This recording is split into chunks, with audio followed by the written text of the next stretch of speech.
ਇਹ ਹਫ਼ਤਾਵਾਰ ਬਾਈਬਲ ਦਾ ਦਰਸੀ ਆਵਾਜ਼ ਪਲੇਨਫੀਲਡ Christian science church independent ਵੱਲੋਂ ਹੈ, ਜਿਹੜਾ ਨਿਊ ਜਰਸੀ ਅਮਰੀਕਾ ਵਿੱਚ ਹੈ। ਹੋਰ ਮਾਲੂਮਾਤ ਲਈ ਤੁਸੀਂ ਸਾਡੀ ਵੈਬਸਾਈਟ ਵੇਖੋ www.plainfieldcs.com। ਇਹ ਸਬਕ 21 ਅਪ੍ਰੈਲ 2024 ਐਤਵਾਰ ਦੇ ਦਿਨ ਹਫ਼ਤੇ ਦੇ ਅਖੀਰ ਉੱਤੇ ਤੁਹਾਡੇ ਪੜ੍ਹਨ ਲਈ ਤਿਆਰ ਕੀਤਾ ਗਿਆ ਹੈ।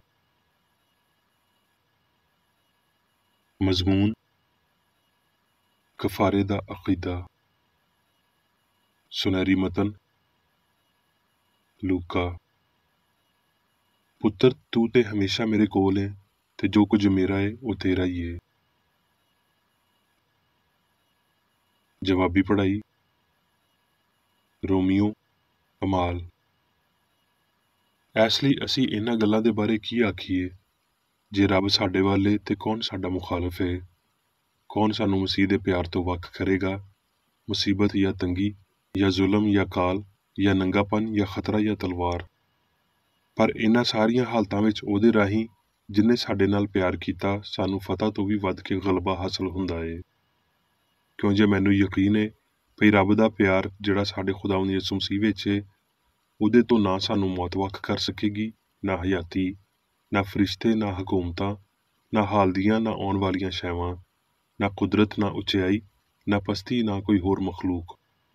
ਕਿਉਂ ਜੇ ਉਹਦੇ ਵਿੱਚ ਹੀ ਅਸੀਂ ਜਿਉਂਦੇ ਤੇ ਟੁਰਦੇ ਫਿਰਦੇ ਤੇ ਮੌਜੂਦ ਹਾਂ। ਦਰਸੀਵਾਜ਼ ਬਾਈਬਲ ਵਿੱਚੋਂ ਪਦਾਇਸ਼। ਫਿਰ ਰੱਬ ਨੇ ਆਖਿਆ ਭਈ ਅਸੀਂ ਇਨਸਾਨ ਨੂੰ ਆਪਣੀ ਸੂਰਤ ਉੱਤੇ ਆਪਣੀ ਛਵੀ ਵਾਂਗਰ ਬਣਾਈਏ। ਤੇ ਰੱਬ ਨੇ ਇਨਸਾਨ ਨੂੰ ਆਪਣੀ ਸੂਰਤ ਉੱਤੇ ਪੈਦਾ ਕੀਤਾ, ਰੱਬ ਦੀ ਸੂਰਤ ਉੱਤੇ ਉਹਨੂੰ ਪੈਦਾ ਕੀਤਾ, ਨਰ ਤੇ ਨਾਰੀ ਉਹਨਾਂ ਨੂੰ ਪੈਦਾ ਕੀਤਾ। ਰੱਬ ਨੇ ਉਹਨਾਂ ਨੂੰ ਬਰਕਤ ਦਿੱਤੀ ਤੇ ਰੱਬ ਨੇ ਸਭ ਉੱਤੇ ਜੋ ਕੁਝ ਉਹਨੇ ਬਣਾਇਆ ਸੀ ਨਜ਼ਰ ਕੀਤੀ ਤੇ ਵੇਖਿਆ ਭਈ ਬਹੁਤ ਚੰਗਾ ਹੈ। ਜ਼ਬੂਰ। ਜਦ ਮੈਂ ਤੇਰੇ ਅਸਮਾਨ ਉੱਤੇ ਜਿਹੜਾ ਤੇਰੀ ਦਸਤਕਾਰੀ ਏ ਤੇ ਚੰਨ ਤੇ ਤਾਰਿਆਂ ਉੱਤੇ ਜਿਨ੍ਹਾਂ ਨੂੰ ਤੂੰ ਮੁਕਰਰ ਕੀਤਾ ਏ ਗੌਰ ਕਰਦਾ ਵਾਂ, ਤੇ ਫਿਰ ਇਨਸਾਨ ਕੀ ਏ ਭਈ ਤੂੰ ਉਹਨੂੰ ਯਾਦ ਰੱਖੇ, ਤੇ ਆਦਮਜ਼ਾਦ ਕੀ ਏ ਭਈ ਤੂੰ ਉਹਦੀ ਖਬਰ ਲਵੇਂ। ਕਿਉਂ ਜੇ ਤੂੰ ਉਹਨੂੰ ਰੱਬ ਤੋਂ ਕੁਝ ਹੀ ਘੱਟ ਬਣਾਇਆ ਏ ਤੇ ਜਲਾਲ ਤੇ ਸ਼ੌਕਤ ਨਾਲ ਉਹਨੂੰ ਤਾਜਦਾਰ ਕਰਦਾ ਏ। ਤੂੰ ਉਹਨੂੰ ਆਪਣੀ ਦਸਤਕਾਰੀ ਉੱਤੇ ਤਸਲੁਤ ਬਖਸ਼ਿਆ ਏ, ਤੂੰ ਸਭ ਕੁਝ ਉਹਦੇ ਪੈਰਾਂ ਹੇਠਾਂ ਕਰ ਦਿੱਤਾ ਏ।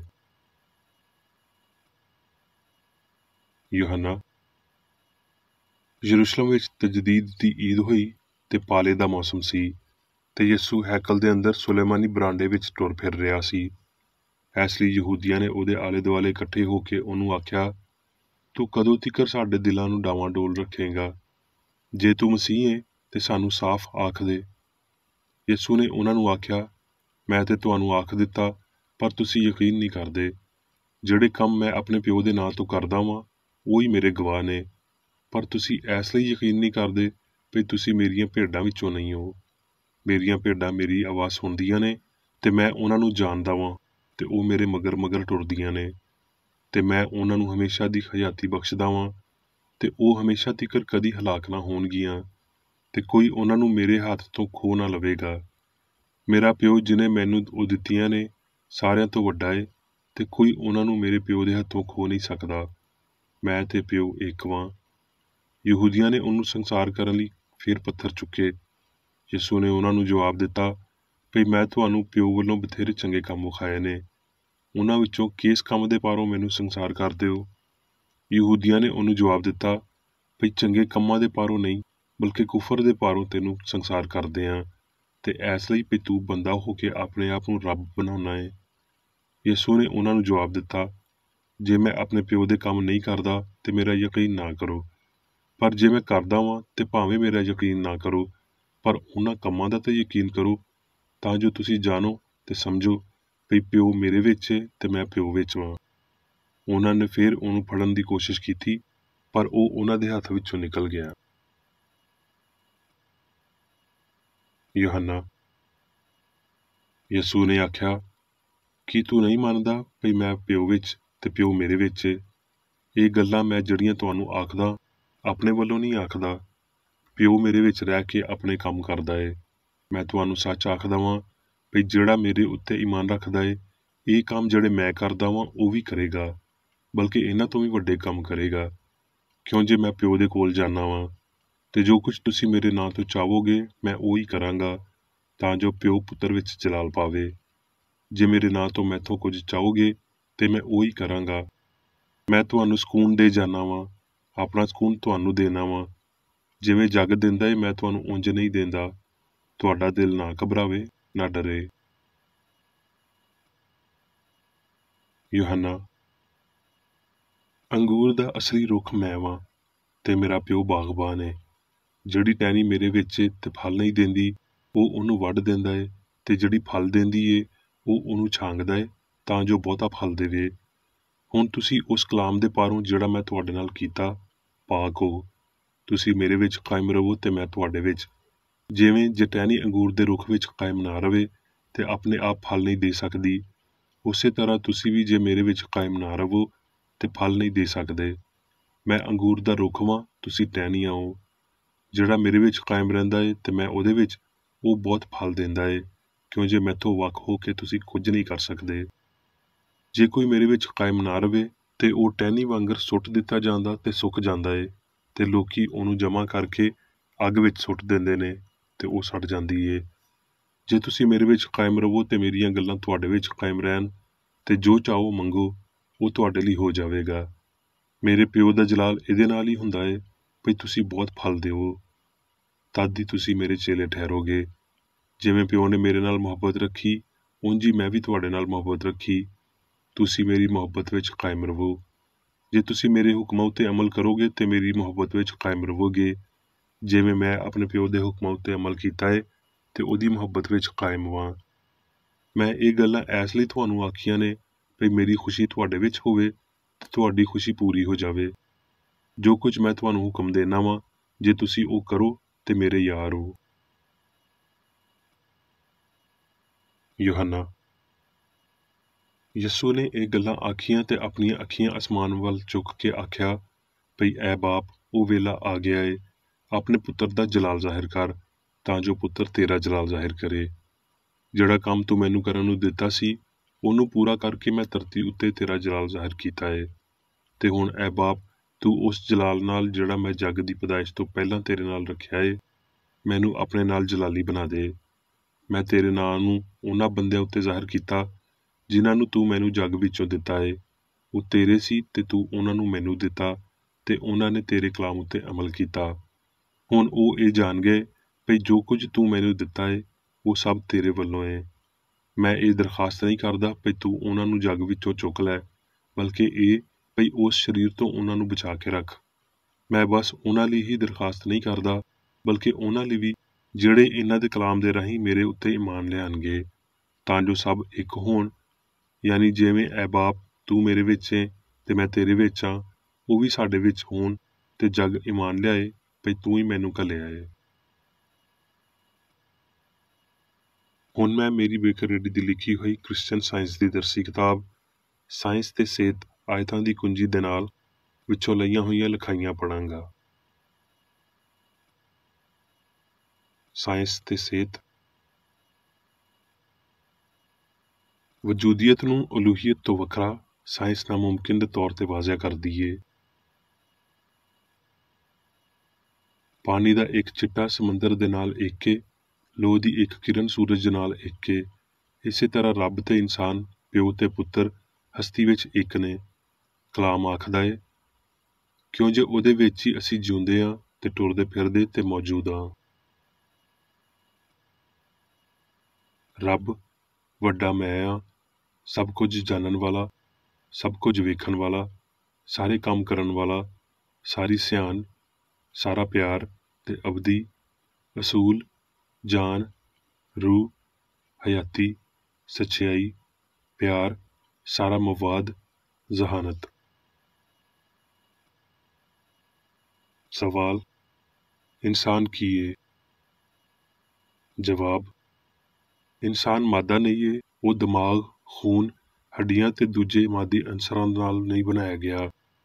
ਪਾਕ ਕਲਾਮ ਸਾਨੂੰ ਇਹ ਗੱਲ ਦੱਸਦਾ ਏ ਵੀ ਇਨਸਾਨ ਰੱਬ ਦੀ ਸ਼ਬੀਹ ਤੇ ਸੂਰਤ ਉੱਤੇ ਬਣਾਇਆ ਗਿਆ ਏ। ਇਹ ਮਾਦੇ ਦੀ ਸ਼ਬੀਹ ਨਹੀਂ ਏ। ਰੂਹ ਦੀ ਸ਼ਬੀਹ ਇੰਨੀ ਗੈਰ ਰੂਹਾਨੀ ਨਹੀਂ ਹੋ ਸਕਦੀ। ਇਨਸਾਨ ਰੂਹਾਨੀ ਤੇ ਕਾਮਲ ਏ, ਤੇ ਕਿਉਂ ਜੇ ਉਹ ਰੂਹਾਨੀ ਤੇ ਕਾਮਲ ਏ, ਇਸ ਲਈ ਉਹਨੂੰ ਕ੍ਰਿਸਚਨ ਸਾਇੰਸ ਵਿੱਚ ਇੰਝ ਹੀ ਸਮਝਿਆ ਜਾਣਾ ਚਾਹੀਦਾ ਏ। ਇਨਸਾਨ ਮੁਹੱਬਤ ਦਾ ਖਿਆਲ ਤੇ ਸੂਰਤ ਏ, ਉਹ ਬਦਨ ਨਹੀਂ ਏ। ਉਹ ਰੱਬ ਦਾ ਇੱਕ ਮੁਰੱਕਬ ਖਿਆਲ ਏ, ਜਿਹਦੇ ਵਿੱਚ ਸਾਰੇ ਦਰੁਸਤ ਖਿਆਲ ਸ਼ਾਮਲ ਨੇ। ਇੰਜ ਦੀ ਅਮੂਮੀ ਇਸਤਲਾਹ ਜਿਹੜੀ ਰੱਬ ਦੀ ਸੂਰਤ ਤੇ ਸ਼ਬੀਹ ਦੀ ਅਕਾਸੀ ਕਰਦੀ ਏ, ਸਾਇੰਸ ਵਿੱਚ ਪਾਈ ਜਾਣ ਵਾਲੀ ਹਸਤੀ ਦੀ ਬਾਖਬਰ ਸ਼ਨਾਖਤ, ਜਿਹਦੇ ਵਿੱਚ ਇਨਸਾਨ ਰੱਬ ਜਾਂ ਸਿਆਣ ਦੀ ਅਕਾਸੀ ਏ, ਤੇ ਇਸੇ ਲਈ ਉਹ ਅਬਦੀ ਏ, ਯਾਨੀ ਉਹ ਜਿਹਦੀ ਰੱਬ ਤੋਂ ਵੱਖਰੀ ਕੋਈ ਸਿਆਣ ਨਹੀਂ ਏ, ਉਹ ਜਿਹਦੇ ਵਿੱਚ ਇੰਜ ਦੀ ਕੋਈ ਵੀ ਖੂਬੀ ਨਹੀਂ ਜਿਹੜੀ ਰੱਬ ਤੋਂ ਨਾ ਲਈ ਗਈ ਹੋਵੇ, ਉਹ ਜਿਹੜਾ ਖੁਦ ਤੋਂ ਆਪਣੀ ਕੋਈ ਹਯਾਤੀ ਜ਼ਹਾਨਤ ਤੇ ਨਾ ਹੀ ਕੋਈ ਤਖਲੀਕੀ ਤਾਕਤ ਰੱਖਦਾ ਏ, ਪਰ ਉਹਨਾਂ ਸਾਰਿਆਂ ਦੀ ਰੂਹਾਨੀ ਤੌਰ ਤੇ ਅਕਾਸੀ ਕਰਦਾ ਏ ਜਿਹੜੇ ਉਹਦੇ ਬਣਾਉਣ ਵਾਲੇ ਨਾਲ ਤਾਲੁਕ ਰੱਖਦੇ ਨੇ। ਇਹ ਅਕੀਦਾ ਭਈ ਇਨਸਾਨ ਰੱਬ ਤੋਂ ਵੱਖਰਾ ਵਜੂਦ ਜਾਂ ਸਿਆਣ ਰੱਖਦਾ ਏ, ਫਰਾਹ ਹੋਣ ਵਾਲੀ ਇੱਕ ਗਲਤੀ ਏ। ਇਹਦਾ ਸਾਹਮਣਾ ਯਿਸੂ ਨੇ ਇਲਾਹੀ ਸਾਇੰਸ ਦੇ ਨਾਲ ਕੀਤਾ ਤੇ ਇਹਦੇ ਅਦਮ ਨੂੰ ਸਾਬਤ ਕੀਤਾ। ਯਿਸੂ ਨਾਸਰੀ ਨੇ ਇਨਸਾਨ ਤੇ ਇਨਸਾਨ ਦੇ ਇਕੱਠ ਨੂੰ ਬਿਆਨ ਕੀਤਾ ਤੇ ਇਹਦੇ ਲਈ ਸਾਡੇ ਉੱਤੇ ਉਹਦੀ ਬਹੁਤ ਜ਼ਿਆਦਾ ਅਕੀਦਤ ਦਾ ਭਾਰ ਏ। ਉਹਦਾ ਮਿਸ਼ਨ ਇਨਫਰਾਦੀ ਤੇ ਇਜਤਮਾਈ ਦੋਵੇਂ ਸੀ। ਉਹਨੇ ਹਯਾਤੀ ਦਾ ਮੁਨਾਸਬ ਕੰਮ ਪੂਰਾ ਕੀਤਾ, ਨਾ ਸਿਰਫ ਆਪਣੇ ਇਨਸਾਫ ਲਈ ਬਲਕਿ ਇਨਸਾਨਾਂ ਉੱਤੇ ਰਹਿਮ ਦੇ ਪਾਰੋਂ ਉਹਨਾਂ ਨੂੰ ਇਹ ਵਿਖਾਉਣ ਲਈ ਵੀ ਉਹਨਾਂ ਨੇ ਆਪਣਾ ਕੰਮ ਕਿਵੇਂ ਕਰਨਾ ਏ, ਬਲਕਿ ਨਾ ਤੇ ਆਪ ਉਹਨਾਂ ਲਈ ਕਰਨ ਜਾਂ ਨਾ ਹੀ ਉਹਨਾਂ ਨੂੰ ਕਿਸੇ ਜ਼ਿੰਮੇਦਾਰੀ ਤੋਂ ਆਜ਼ਾਦ ਕਰਨ ਲਈ ਇਹ ਕੀਤਾ। ਯਿਸੂ ਨੇ ਜੁਰਤ ਨਾਲ ਹਿੱਸਾਂ ਦੇ ਮੰਨੇ ਹੋਏ ਸਬੂਤ ਦੇ ਖਿਲਾਫ ਮੁਨਾਫਕਾਨਾ ਅਕੀਦਿਆਂ ਮਸ਼ਕਾਂ ਦੇ ਖਿਲਾਫ ਕੰਮ ਕੀਤਾ ਤੇ ਉਹਨੇ ਆਪਣੀ ਸ਼ਫਾ ਦੇਣ ਵਾਲੀ ਤਾਕਤ ਦੇ ਰਾਹੀਂ ਆਪਣੇ ਸਾਰੇ ਮੁਖਾਲਫਾਂ ਦੀ ਤਰਦੀਦ ਕੀਤੀ। ਯਿਸੂ ਨੇ ਇਸ ਹੁਕਮ ਉੱਤੇ ਜ਼ੋਰ ਦਿੱਤਾ, ਤੂੰ ਮੇਰੇ ਸਾਹਮਣੇ ਦੂਜੇ ਮਬੂਦਾਂ ਨੂੰ ਨਾ ਮੰਨੀ, ਜਿਹਨੂੰ ਸ਼ਾਇਦ ਇੰਜ ਪੇਸ਼ ਕੀਤਾ ਜਾਵੇ, ਤੂੰ ਇਨਸਾਨ ਵਰਗਾ ਹਯਾਤੀ ਦਾ ਈਮਾਨ ਨਾ ਰੱਖੀ, ਤੂੰ ਬਦੀ ਨੂੰ ਨਾ ਜਾਣੇਗਾ, ਕਿਉਂ ਜੇ ਇੱਥੇ ਬਸ ਇੱਕ ਹਯਾਤੀ ਏ, ਯਾਨੀ ਰੱਬ, ਚੰਗਿਆਈ। ਉਹਨੇ ਜੋ ਕੈਸਰ ਦਾ ਏ ਕੈਸਰ ਨੂੰ ਤੇ ਜੋ ਰੱਬ ਦਾ ਏ ਰੱਬ ਨੂੰ ਪੇਸ਼ ਕੀਤਾ। ਉਹਨੇ ਇਨਸਾਨੀ ਅਕੀਦੇ ਦੀਆਂ ਸੂਰਤਾਂ ਜਾਂ ਇਨਸਾਨ ਦੇ ਨਜ਼ਰੀਆਂ ਨੂੰ ਕੋਈ ਅਕੀਦਤ ਨਾ ਦਿੱਤੀ, ਬਲਕਿ ਉਂਝ ਹੀ ਕੰਮ ਕੀਤਾ ਤੇ ਗੱਲ ਕੀਤੀ ਜਿਵੇਂ ਰੂਹ ਤੋਂ ਨਾ ਕਿ ਬਦਰੂਹਾਂ ਤੋਂ ਸਿੱਖਿਆ। ਉਹਨੇ ਆਪਣੇ ਪਿੱਛੇ ਟੁਰਨ ਵਾਲਿਆਂ ਨੂੰ ਸਿਖਾਇਆ ਭਈ ਉਹਦਾ ਮਜ਼ਹਬ ਇਲਾਹੀ ਅਸੂਲ ਸੀ, ਜਿਹੜਾ ਖਤਾ ਨੂੰ ਬਾਹਰ ਕੱਢਦਾ ਤੇ ਬਿਮਾਰ ਤੇ ਪਾਪੀ ਦੋਵਾਂ ਨੂੰ ਸ਼ਫਾ ਦਿੰਦਾ ਸੀ। ਉਹਨੇ ਰੱਬ ਤੇ ਵੱਖਰੇ ਕਿਸੇ ਅਕਲ, ਕੰਮ ਤੇ ਨਾ ਹੀ ਕਿਸੇ ਹਯਾਤੀ ਦਾ ਦਾਅਵਾ ਕੀਤਾ। ਯਿਸੂ ਨਾਸਰੀ ਦੀ ਆਮਦ ਮਸੀਹੀ ਦੌਰ ਦੀ ਪਹਿਲੀ ਸਦੀ ਦਾ ਅਹਾਤਾ ਕਰਦੀ ਏ, ਪਰ ਮਸੀਹ ਇਬਤਦਾਈ ਵਰਿਆਂ ਜਾਂ ਅਖੀਰੀ ਦਿਨਾਂ ਦੀ ਕੈਦ ਤੋਂ ਬਗੈਰ ਏ। ਮਸੀਹੀ ਦੌਰ ਤੋਂ ਪਹਿਲੇ ਤੇ ਬਾਅਦ ਵਿੱਚ ਪੀੜ੍ਹੀ ਤੋਂ ਪੀੜ੍ਹੀ ਮਸੀਹ ਰੂਹਾਨੀ ਖਿਆਲ ਤੇ ਰੱਬ ਦੇ ਪਰਛਾਵੇਂ ਦੇ ਤੌਰ ਤੇ ਉਹਨਾਂ ਲੋਕਾਂ ਲਈ ਕੁਝ ਖਾਸ ਤਾਕਤ ਤੇ ਫਜ਼ਲ ਦੇ ਨਾਲ ਆਇਆ ਜਿਹੜੇ ਮਸੀਹ ਯਾਨੀ ਸੱਚਾਈ ਨੂੰ ਹਾਸਲ ਕਰਨ ਲਈ ਤਿਆਰ ਸੀ। ਇਬਰਾਹੀਮ, ਯਾਕੂਬ, ਮੂਸਾ ਤੇ ਨਬੀਆਂ ਨੇ ਮਸੀਹਾ ਜਾਂ ਮਸੀਹ ਦੀਆਂ ਜਲਾਲੀ ਝਲਕੀਆਂ ਪਾਈਆਂ ਸੀ, ਜਿਨ੍ਹਾਂ ਇਹਨਾਂ ਵੇਖਣ ਵਾਲਿਆਂ ਨੂੰ ਇਲਾਹੀ ਫਿਤਰਤ, ਮੁਹੱਬਤ ਦੇ ਜੌਹਰ ਵਿੱਚ ਬਪਤਿਸਮਾ ਦਿੱਤਾ ਸੀ। ਇਲਾਹੀ ਸ਼ਬੀਹ ਖਿਆਲ ਜਾਂ ਮਸੀਹ ਇਲਾਹੀ ਅਸੂਲ ਯਾਨੀ ਰੱਬ ਤੋਂ ਗੈਰ ਮੁਨਫਿਕ ਸੀ, ਹੈ ਤੇ ਹਮੇਸ਼ਾ ਰਹੇਗਾ। ਯਿਸੂ ਨੇ ਆਪਣੀ ਰੂਹਾਨੀ ਸ਼ਨਾਖਤ ਦੇ ਇਸ ਇਤਿਹਾਦ ਨੂੰ ਇੰਜ ਬਿਆਨ ਕੀਤਾ, ਇਸ ਤੋਂ ਪਹਿਲਾਂ ਭਈ ਇਬਰਾਹੀਮ ਪੈਦਾ ਹੋਇਆ ਮੈਂ ਵਾਂ, ਮੈਂ ਤੇ ਪਿਓ ਇੱਕ ਵਾਂ, ਪਿਓ ਮੈਥੋਂ ਵੱਡਾ ਏ। ਇੱਕ ਰੂਹ ਵਿੱਚ ਸਾਰੀਆਂ ਸ਼ਨਾਖਤਾਂ ਪਾਈਆਂ ਜਾਂਦੀਆਂ ਨੇ। ਇਹਨਾਂ ਅਖਾਨਾਂ ਦੇ ਪਾਰੋਂ ਯਿਸੂ ਦਾ ਮਤਲਬ ਇਹ ਨਹੀਂ ਸੀ ਭਈ ਇਨਸਾਨੀ ਯਿਸੂ ਅਬਦੀ ਸੀ ਜਾਂ ਹੈ ਏ, ਬਲਕਿ ਇਹ ਭਈ ਇਲਾਹੀ ਖਿਆਲ ਜਾਂ ਮਸੀਹ ਅਬਦੀ ਸੀ ਤੇ ਹੈ ਏ। ਇਸ ਲਈ ਇਬਰਾਹੀਮ ਤੋਂ ਪਹਿਲਾਂ ਬਦਨੀ ਯਿਸੂ ਬਾਪ ਦੇ ਨਾਲ ਇੱਕ ਨਹੀਂ ਸੀ, ਬਲਕਿ ਇਹ ਰੂਹਾਨੀ ਖਿਆਲ ਮਸੀਹ ਏ ਜਿਹੜਾ ਬਾਪ ਰੱਬ ਦੀ ਗੋਦੀ ਵਿੱਚ ਹਮੇਸ਼ਾ ਵੱਸਦਾ ਏ, ਜਿੱਥੋਂ ਇਹ ਅਸਮਾਨ ਤੇ ਧਰਤੀ ਨੂੰ ਰੌਸ਼ਨ ਕਰਦਾ ਏ। ਇਹ ਨਹੀਂ ਭਈ ਬਾਪ ਰੂਹ ਤੋਂ ਵੱਡਾ ਏ ਜਿਹੜਾ ਰੱਬ ਏ, ਬਲਕਿ ਇਹ ਉਸ ਯਿਸੂ ਤੋਂ ਵੱਡਾ ਏ, ਬਲਕਿ ਬਹੁਤ ਵੱਡਾ ਏ, ਜਿਹਦੀ ਧਰਤੀ ਵਾਲੀ ਹਯਾਤੀ ਦਾ ਦੌਰ ਬਹੁਤ ਘੱਟ ਸੀ। ਰੱਬ ਇਨਸਾਨ ਦਾ ਇਲਾਹੀ ਅਸੂਲ ਤੇ ਰੱਬ ਦੀ ਸ਼ਬੀਹ ਉੱਤੇ ਬਣਿਆ ਇਨਸਾਨ ਗੈਰ ਮੁਨਫਿਕ, ਹਮਾਹੰਗ ਤੇ ਅਬਦੀ ਨੇ। ਹਸਤੀ ਦੀ ਸਾਇੰਸ ਕਾਮਲੀਅਤ ਦੇ ਅਸੂਲ ਨੂੰ ਸਜਾਉਂਦੀ ਏ ਤੇ ਲਫਾਨੀਅਤ ਨੂੰ ਲੋਹ ਵਿੱਚ ਲਿਆਉਂਦੀ ਏ। ਰੱਬ ਤੇ ਇਨਸਾਨ ਇੱਕ ਜੈਸੇ ਨਹੀਂ, ਬਲਕਿ ਇਲਾਹੀ ਸਾਇੰਸ ਦੀ ਤਰਤੀਬ ਵਿੱਚ ਰੱਬ ਤੇ ਇਨਸਾਨ ਇਕੱਠੇ ਰਹਿੰਦੇ ਨੇ ਤੇ ਅਬਦੀ ਹੁੰਦੇ ਨੇ। ਰੱਬ ਵਲਦੀਅਤ ਦੀ ਸਿਆਣ ਏ ਤੇ ਇਨਸਾਨ ਰੱਬ ਦੀ ਰੂਹਾਨੀ ਔਲਾਦ ਏ। ਅਸਲੀ ਖੁਸ਼ੀ ਨਹੀਂ ਇਨਸਾਨ ਨੂੰ ਆਪਣੇ ਅਸੂਲ ਇਲਾਹੀ ਮੁਹੱਬਤ ਦੇ ਨਾਲ ਹਮ-ਆਹੰਗ ਹੋਣਾ ਚਾਹੀਦਾ ਹੈ। ਪੁੱਤਰ ਨੂੰ ਪਿਓ ਦੇ ਨਾਲ, ਮਸੀਹ ਵਿੱਚ ਮੁਤਾਬਕਤ ਦੇ ਨਾਲ ਇਕੱਠਿਆਂ ਹੋਣਾ ਚਾਹੀਦਾ ਹੈ। ਇਲਾਹੀ ਸਾਇੰਸ ਦੇ ਮੁਤਾਬਕ ਇਨਸਾਨ ਦਾ ਦਰਜਾ ਉਂਝ ਦਾ ਹੀ ਕਾਮਲ ਏ, ਜਿਹੋ ਜਿਹੀ ਉਹ ਸਿਆਣ ਏ ਜਿਹੜੀ ਉਹਨੂੰ ਬਣਾਉਂਦੀ ਏ।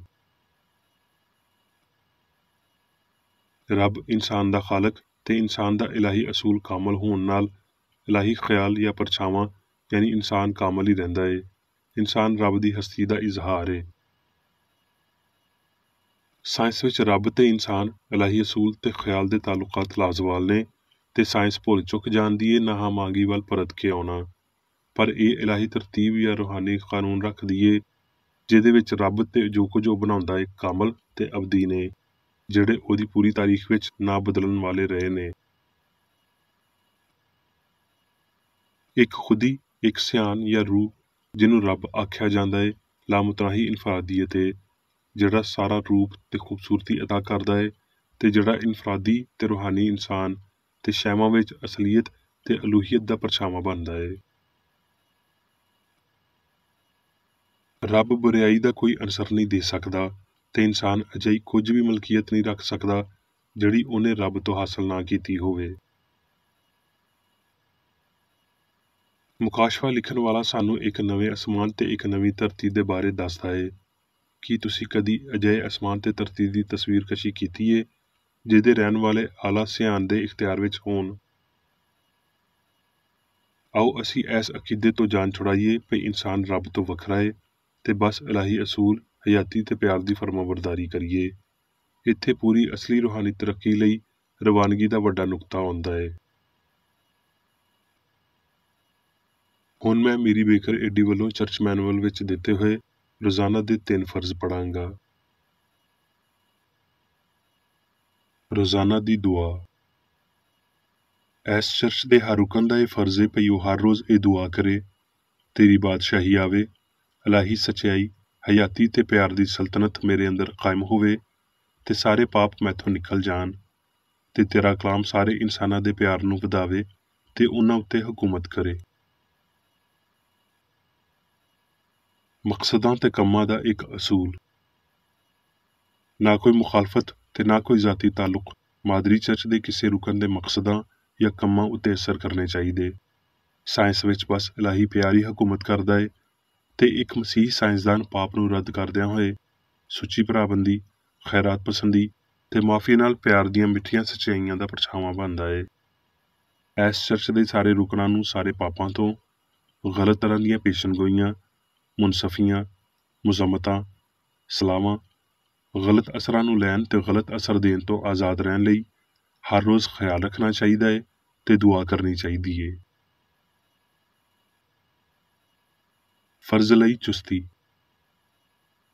ਇਸ ਚਰਚ ਦੇ ਹਰ ਰੁਕਨ ਦਾ ਇਹ ਫਰਜ਼ ਏ ਭਈ ਉਹ ਹਰ ਰੋਜ਼ ਜਾਰਹਾਨਾ ਜ਼ਿਹਨੀ ਸਲਾਮਾਂ ਦੇ ਖਿਲਾਫ ਆਪਣੇ ਆਪ ਨੂੰ ਤਿਆਰ ਰੱਖੇ ਤੇ ਰੱਬ, ਆਪਣੇ ਕਾਇਦ ਤੇ ਇਨਸਾਨਾਂ ਲਈ ਆਪਣੇ ਫਰਜ਼ਾਂ ਨੂੰ ਨਾ ਕਦੀ ਭੁੱਲੇ ਤੇ ਨਾ ਕਦੀ ਨਜ਼ਰਅੰਦਾਜ਼ ਕਰੇ। ਉਹਦੇ ਕੰਮਾਂ ਦੇ ਰਾਹੀਂ ਉਹਦਾ ਇਨਸਾਫ ਹੋਵੇਗਾ, ਉਹ ਬੇਕਸੂਰ ਜਾਂ ਕਸੂਰਵਾਰ ਹੋਵੇਗਾ।